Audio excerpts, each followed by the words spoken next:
Welcome to the Inspiring Good podcast. This podcast is brought to you by the Community Foundation of Elkhart County, which serves a vibrant community in northern Indiana known for its generosity and strong network of nonprofit organizations.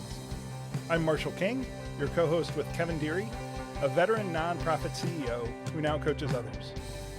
Our guest today is Peter Norton, who is a seasoned leader with extensive experience in operations and nonprofit management as Executive Director of Cancer Resources of Elkhart County, where he's worked more than 20 years. Welcome, Peter. Thank you so much. Peter, it's so good to have you on the show. You and I have known each other 20 years, 18, 20 years now, a long time. We were colleagues, both running organizations. So we've been good friends, so we want to make sure we share with everybody that we've had a lot of laughs together. We've talked a lot. We've learned from each other. I've more learned from you, let's face it. Well, that's very kind of you, but we've all kind of learned together when you're running nonprofits. And so I've always been a big fan of yours, and we're going to talk about some of the important things that you do with United Cancer Services and how Cancer Resources in Elkhart County impacts cancer. Maybe you can start us off by talking a little bit about the organization and the mission. Sure. And Kevin said something there that is common because for many years the name of our agency was United Cancer Services. And in 2018, we changed the name to Cancer Resources for Elkhart County. And the reason we did that is we thought the name United Cancer sounded a little too much like a branch office of a national organization. And we really wanted something that was homegrown, that sounded grassroots, that communicated that we are grassroots because we're not a branch office, and our agency was founded here 66 years ago. So that's a common thing. It's okay. It's mostly they think we're the American Cancer Society, so I'm used to it. No, thank you for my faux pas. I appreciate it. It's okay. You guys do great work. I've known several people that have utilized your resources. Can you talk a little bit about the day-to-day, the programs, the services? Sure. Well, the first thing we do when a cancer patient comes in is we walk them through a planning process because, let's face it, they're in shock. And the doctor said cancer. They only heard half the stuff the doctor said after that. And the medical community comes at them in a whirlwind. And so I want to sit them down and make sure they've asked the right people the right questions, which these are smart people, but let's face it, they've hit a big bump in the road of life and they're scared, and they should be. So we talk about what is your diagnosis and treatment plan? Tell me what you understand about that. And I've got a book that I've written that they're going to take with them. And in the back of that, I'm writing out questions that they need to go back and ask the doctor, which I'm sure the doctor told them, but it didn't sink. So that's the first thing. The second thing is we talk about health insurance. What does it do? What doesn't it do? What's your max out of pocket? If you hit that max out of pocket, are you 80-20 after that, or is it covered 100%? These are things that nobody knows, and I don't expect them to know, but now they know these questions to go find out, because we usually see people very early in the process, and I want to give them a jump on that learning curve before they get really heavy into treatment and they're just not feeling that well and not able to process there as well. So from there, we figure out what's going on with can they substitute their income, because virtually nobody is going to be able to work while they're in treatment. Some people can do it part-time. Then we talk about where are they going to get their treatment. When I first came to the agency, a large number of people had to leave Elkhart County for treatment. That doesn't really happen anymore. The only reason people leave here is if the local oncologist wants the opinion of some uber nerd specialist oncologist. But other than that, then we start talking about what's going on with their finances and how can we substitute things. I've got 6 pages in my book of places we can send them to go get help for other things, because we're really about the only ones that help with the cancer bills. I mean, you have the hospital foundations, but not everybody goes to a hospital. They might go to a doctor's physician's practice, so there's not going to be a foundation there. So just a lot of things that we're going to talk about and figure out, and I do this in this organized way because a lot of times people have an idea of what they need help with when they come in, but pretty fair percentage of them walk out the doors going, I got to go home and talk to my spouse because now you've got me thinking about something else. So that's what we try to do. Is Pete McCowan at the last CEO retreat actually looked at somebody else when they were saying, what do you do? And Pete said, they minister to cancer patients. And I was like, that's a great way to put it. So, yeah, we try to walk with them through the process, but we're going to help them with some of the finances as well. Yeah, I was just thinking about the depth of resources you provide. Where did you get your knowledge about cancer? Well, from my mother. I mean, I'm an only child. My parents were divorced, and my mom first got cancer when I was 13. She had a hysterectomy and radiation. She was clear for 11 years, came back. I was 25. And it came back, it was exactly the same cancer. It came back as tumors in her abdomen. And I remember she was saying, she went on a diet, like every woman does. And she's like, I'm losing weight, but I'm not losing inches. I can't figure out what's going on. And eventually it turned out she had basically like a 16-inch softball in her abdomen. And she was 5'3" and about, 120 pounds. She wasn't a big woman. So, yeah, that was surgery. And then it was straight into chemo. And she went through a number of chemo programs that didn't work. The tumors kept growing. And eventually we got to the point where the doctor said, well, okay, now it's time for the second surgery. So, and these surgeries, literally, they cut her from her sternum to her pelvis. So these were big surgeries, and came out of the second one and went into a whole new chemo program. And this one actually worked. The remaining tumors shrunk and shrunk and shrunk and shrunk and shrunk, and they got to the point where they were gone. And so that was great news. But this was years in the process. The cancer came back about not quite a year later, and she made it just about a year before she passed. So, it was a long journey, and it was a tough journey. I mean, I spent more time in the hospital than I can tell you. I've never been to prison, but I kind of have an idea what it's like, the weird way time moves. It's like you're bored out of your mind, and then before you realize it, you've been there for 14 hours. So that's really where I saw the worst of it. And when I heard about Cancer Resources was looking for a director, I thought, it'd been 7 years since my mom passed, and I was ready to go back and start doing something, I think Pete McCowan was spot on when he said you're very much a pastoral presence, especially with your personal walk with cancer and your mom. And tell me about your staff. How many staff and volunteers do you have that are? We have tons of volunteers. I don't even know how many, to be honest, because we do 4 big fundraisers a year, and so we've got volunteers for each of those fundraisers. And I like to have a good planning committee for those, more for me than anything else, because one of the sayings that I've developed over the years is deadlines keep you honest. And when you have accountability partners who are out doing their job for your event, you cannot go to the committee meeting and not have your stuff done. So, yeah, they keep me in line as much as they help with reaching out and doing all kinds of things, because these things are too big to put on by yourself. And there's 4 of us on staff. My assistant, Sue Baumgardner, is going to retire in February after 23 years of working together. So you can imagine the workflow is different, and we're going to have to rethink some things. I hired a great caseworker last year. She went through it as well with her father, and so she's going to move over and do the bookkeeping, and now I'm going to be out looking for another caseworker. And then I've got, one person on staff who drives the train on our biggest fundraiser. And so I had an assistant with me when I was CEO for 20 years. Every time she wanted to retire, move to Alaska, because where she's from. Yeah. I said, no, just go one more year. One more year. Yeah. And then finally she said, I'm 75. Yeah. it's time for me to go home.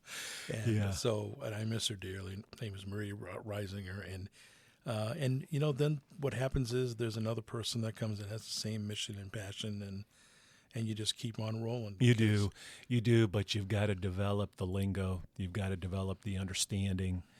You've got to make that all happen. So, Pete, how do you do the fundraising for this work? How do you secure and raise the funds that you need to help those in our community? Yeah. One of my things is don't have all your eggs in one basket. A job I had before I was at Cancer Resources was with a residential treatment facility that looks a lot like Basher, and I was the marketing guy. And when I came in, 90% of the kids they had in placement were either from Indianapolis or Gary. And I looked at my boss and I said, our eggs are in one basket. We got to spread this out. And 7 years later, when I left that job and I moved over to the foundation, I'd opened up Michigan. 40% of our kids were from Michigan. And I'd just written a contract with the city of Cleveland, who literally had more kids in placement than the state of Indiana. So spread. So we've got 4 big fundraisers, and we're actually, one of my board members, her hair is on fire about doing a 5th. And then we do some grants, and then donations. And so those are really the 3 pillars of how we're funding what we're doing.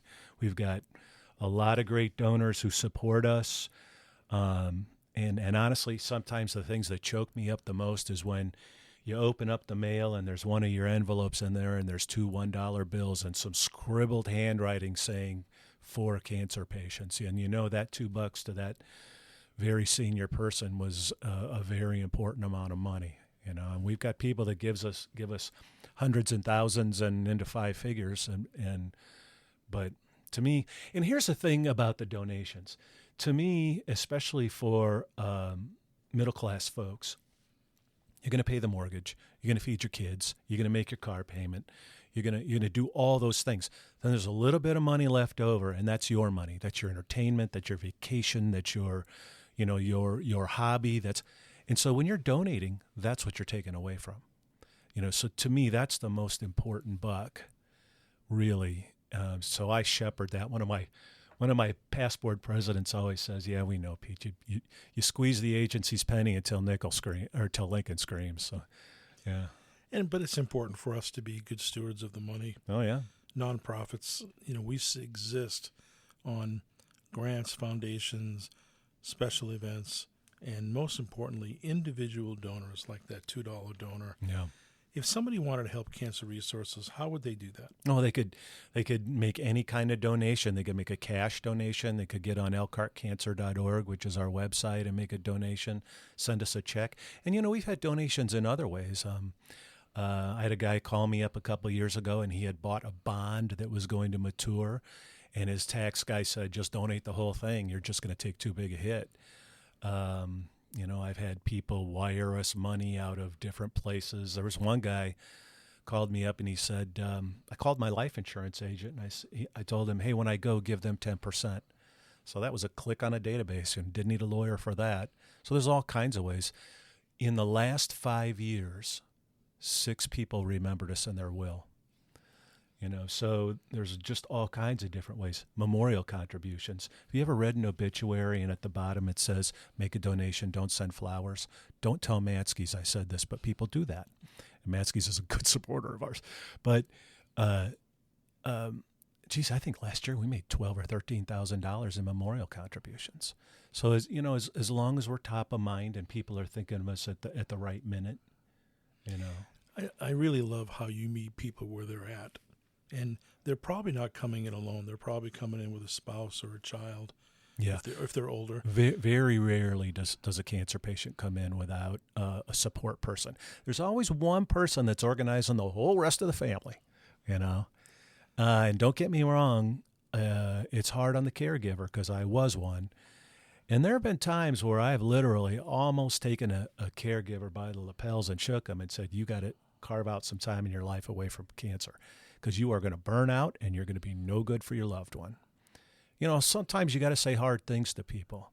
I'll never forget, I was in a management class, and in the little margins of the text, there were these little blurbs of wisdom from different CEOs. And one of them, it goes, I'm going to paraphrase here, the definition of leadership is telling people hard things. Sometimes they need it. I had a lady in the office one time. This may be too. You can edit this part out if you need to.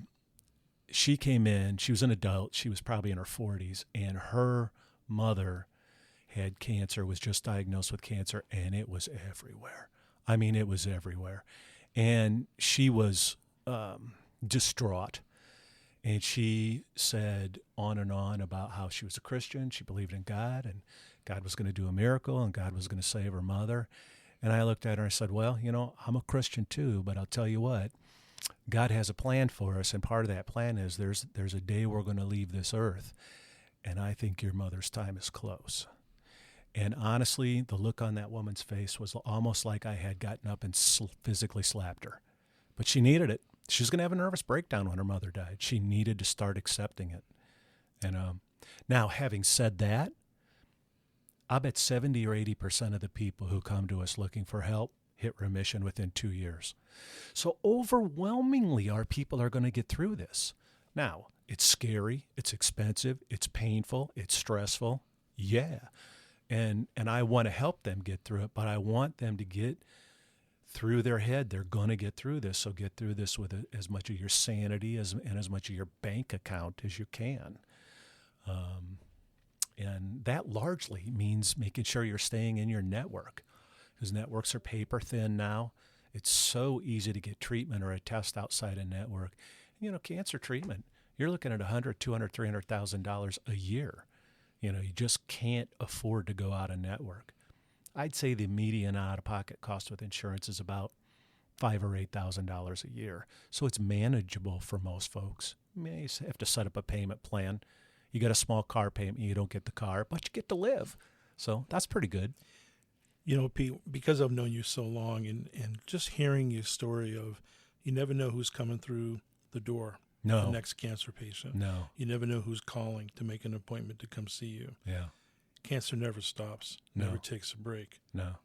And I often think about, so when you go home, so how do you deal with all that and turn off? And before you answer that, I want to share with our listeners that I happen to know that you are an amazing guitar player and a singer. I'm a mediocre guitar player, but I have heard you for many years, and you work hard at it. And as a struggling mandolin one time, I have such respect for those musicians who put the time in for no apparent reason other than just for the love of music. Oh, it's my mental health. Yeah, it's my getaway. It's, coming home from work, no matter how stressful work is, I'm going to sit down, pick up my guitar, and 20 or 30 minutes later, I'm going to feel a lot better. So it's definitely my mental health. So as you know, Pete, Marshall knows that we have a CEO retreat that we host for 80, 90 CEOs around the county. Awesome. It's awesome every year. And many of the CEOs struggle with stress because their jobs are stressful. Not just being CEO and figuring out money, trying to figure out volunteers and staff and board, community, but it's the pain that they see constantly, all the time. Yeah. Much like a first responder would. Yeah.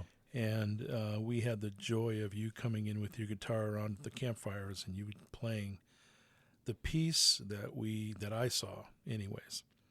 The gift of sharing a stress-free time where they were so focused on the fire and your singing and your guitar, and many of the conversations stopped and they just were together, and I'm so appreciative of your gift of relieving them even for a short time through your music. And you have multiple gifts, but that gift was very special for us, and I wanted to thank you for that. Well, I appreciate that. That's very sweet of you. The s'mores and the adult beverages don't hurt, but you're Well, right. yes, that's right. I'm not sure they were hearing me quite clearly. Well, they were. No, but I want to affirm what Kevin said. I mean, you and your guitar around that campfire at the CEO retreat is a glorious thing, and thanks. And the collegiality of that group of leaders of nonprofits in our community, and the way that we're able to, for 2 days, support them and show them some love and let them recharge their batteries, but also interact with each other is one of the things that I'm really proud of that we do here at the foundation. Yeah, it's awesome. And I got to tell you, if you're a Elkhart County nonprofit director and you're not in one of the monthly meetings, you're missing out. Because, we did it for years, Kevin, and we still do it. I still do it. And there were so many times something came up in the office, and I went, I know who to call. I know how to handle this. I know what to do, just because one of the other agencies went through something similar. And I'm like, I know exactly what to do. And those would be the CEO roundtables that we have once a month. And you can contact me at the Community Foundation of Elkhart County, and we can get you set up on. We have 7 nonprofit CEO roundtables, including down in Kosciuszko County now. Oh, really? That's cool. They heard what we were doing, and now we're leading one down there as well. So there's just so much. The landscape has changed so much. When I arrived on the scene in 1994, back in the day as CEO, the landscape was way different. We didn't know each other. Yeah. And first of all, there were a lot less nonprofits. Yeah. And we just didn't know each other. And then over the years, we came together. And really thanks to the Community Foundation's vision of just bringing us together to do trainings and to do the roundtables. You and I are kind of OG originals on the roundtables. And we really got to know each other, trust each other. And we began to share resources. Yeah. I mean, we just exactly what you said. Well, the nice thing about those things is they're Las Vegas. What happens there stays there. Nobody else is going to know about it. And so the discussion can become very open and very frank at times. And you need that. You need that. And, I've said to some of my vendors who are entrepreneurs, and even running pretty good-sized companies, like, I feel sorry for you. You got nobody to talk to about this. For years, my wife practiced law. She couldn't go talk to another lawyer about what was going on in her office. That was all. She couldn't possibly disclose that. And, boy, it really helps when you can talk to somebody who knows what you're going through. Yes, much like cancer doctors, cancer nurses. Much like the clients. I mean, there are times, especially through COVID, I'd be on the phone with them a couple hours. They just needed to talk. Pete, you told the story about your mom and her, her journey with cancer. You've walked alongside people with cancer for a long time. What's the same now as when you started, and what's different? The same are the emotions. The same are the feelings the family has, the stress, the not knowing what's going to happen. What's different is the technology. The technology has come so far. I mean, there's still surgery and chemo and radiation, but the immunotherapy is really exciting. In what immunotherapy does is it actually trains your immune system to, 1, take away the advantage that cancer has of hiding from your immune system, and 2, chemically targeting your immune system to go after it. And they are using immunotherapy in conjunction with the standard treatments more and more and more. And in fact, if you had melanoma, which is the bad skin cancer, and it got internalized and is spreading internally, now all they use is immunotherapy. They don't even use the other therapies, and it works. And so what's really exciting is the treatments, and some of these new things like this RSV technology, which is what they used for the COVID shots. There's serious applications that they can use this RSV technology around cancer. So, who knows? I mean, we could be only a generation or two away from this cancer being a chronic problem and not a deadly problem. It'd be like, there's a drug that came out a while ago called Gleevec, and it's a protein inhibitor. And you take this pill every day and you have cancer the rest of your life, it just stops growing. And so then cancer becomes like diabetes. You got it, but you got to manage it and treat it, but you're going to be okay as long as you do that. So hopefully cancer will make that. And then see all those emotions, those will go away, because when technology gets to that point that this becomes a chronic disease and not a deadly disease, then when people are diagnosed with it, they'll just go, oh, so what do you do to treat me? So, Pete, how does Cancer Resources of Elkhart County, if that does happen, how do you adjust your organization strategically when that happens and it becomes more treatable? Yeah. Well, it won't be cheap. It won't be cheap. Yeah. So there'll always be a need for. I can't right now imagine that there wouldn't be a need for help, because it is, let's face it, cancer treatment and cancer research is unbelievably complex. I always tell people, when your friends and family give you advice about your cancer treatment, they're doing it because they love you. It's sweet. Don't listen to them. Listen to the guy who beat the 99% flunk out rate to actually become a cancer doctor, right? So, because the internet is just full of information. Oh, listen, I always say the internet can't be wrong. I mean, and it could give you some information, but you really need to listen to the providers around you, places like you who can help guide to real information. Yeah, well, and honestly, as far as I'm concerned, if you have questions, talk to your doctor. Don't go out looking for stuff. And I'll tell you what, I treated a woman. She was a psychology professor. I helped her at Goshen College.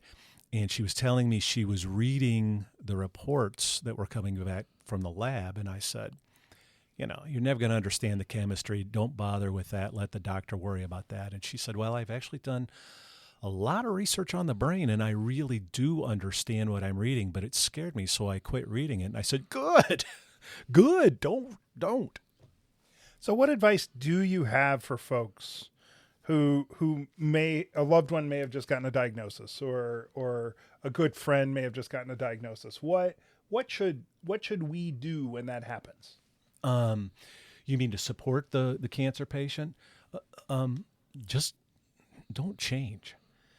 Just be whatever relationship you have with them, be that relationship. Now, there's a weird thing where a cancer patient will say, I told my best friend about my diagnosis and haven't heard from him in 6 weeks. Well, I always say to them, look, that's your friend's problem. Your friend is having the problem. Okay. And that's the way they're dealing with it. And I know that stinks for you, but really just be there with them. Just be whoever you are with them. Don't change. Let them talk if they want to talk. If they want to talk about football or whatever, then just do that.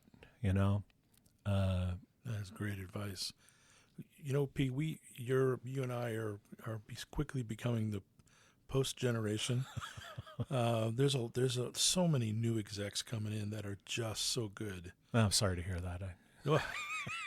I didn't say exes as far as wives. I was talking about new executive directors, CEOs. Many of them.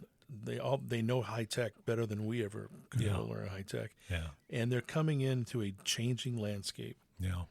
Board development, staff, volunteers, fundraising, the use of the internet to raise money. There's just so many different ways that were different than when we started. Absolutely. If there was a room full of new executive directors in Elkhart County and you could counsel them on best practices, what would you tell them?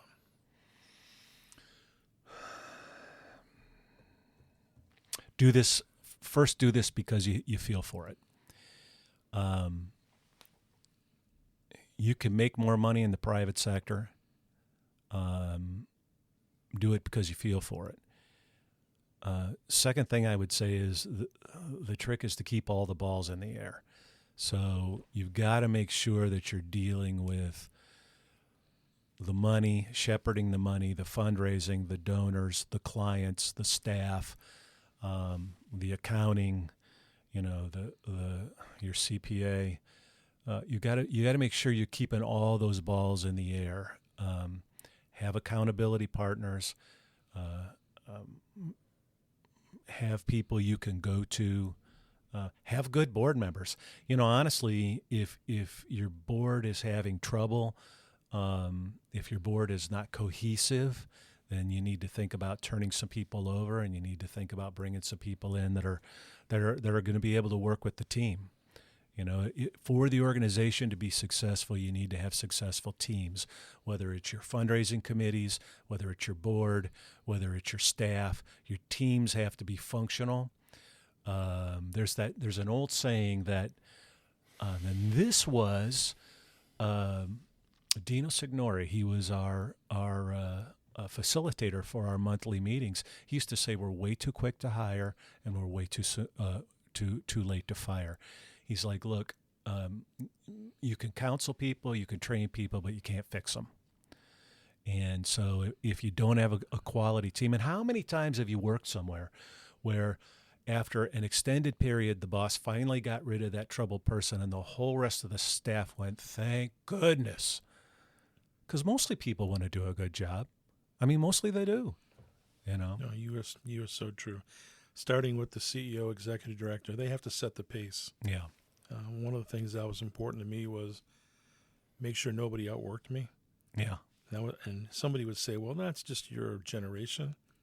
But I really believe that. Yeah. Because in our world, we want to make sure that our staff are keeping a good pace. Right. Yeah. I think I learned boundaries later in life, but because I just worked insane hours. And I think in many ways, some of that is not the greatest balance of life work. But now I think I would give young people a little bit more pay attention, make sure you're a good spouse, make sure you're a good parent, make sure you're trying to make good, healthy life decisions mentally, spiritually, physically. Yeah, well, who's the several CEO retreats ago, there was the professor you guys brought in from Cincinnati, and her whole thing was workplace stress. And she said the people who use all of their vacations get promoted the fastest. This idea that we work longer, harder, more, and we get better is denying human biology. We need balance. Look, we obviously work hard. We've got important jobs. And I like what I do, and I like working hard. But you know what? You need to be away from work. You need to have my grandson, my kids, my buddies, my tennis game, my guitar. You need to have balance. Oh, my wife. Gee, I made her last. You're not going to broadcast this, are you? Okay. All right. I love you, honey. Yeah, you need balance in life. You need balance. You're going to work hard, absolutely, but you need to have balance. And now I've gotten to the point where, like at 3 a.m. when I woke up, I was actively telling myself, stop thinking about work. You're at home. Stop thinking about work. Cancer Resources of Elkhart County, under your leadership, has helped thousands of people. And after you're gone, it will continue to help thousands of people. Yeah. And not only people who will find they have cancer, but people who aren't even born yet, who eventually will get cancer. Well, and more than that, we work with the caregiver and the families. I had a lady come in one time. She was about 35, 37, and she had breast cancer, and it was caught early. She was going to be okay. She was going to get through it, and she had 3 kids. And I said to her, how are your kids doing? She said, they're okay. They're a little worried. She goes, I don't know, my middle one used to be all the sports. She was in all the clubs, and now she just quit all that. And she came home, and she sits in her room, and I'm like, that's textbook depression. Take her to the doctor. She needs to get on an antidepressant.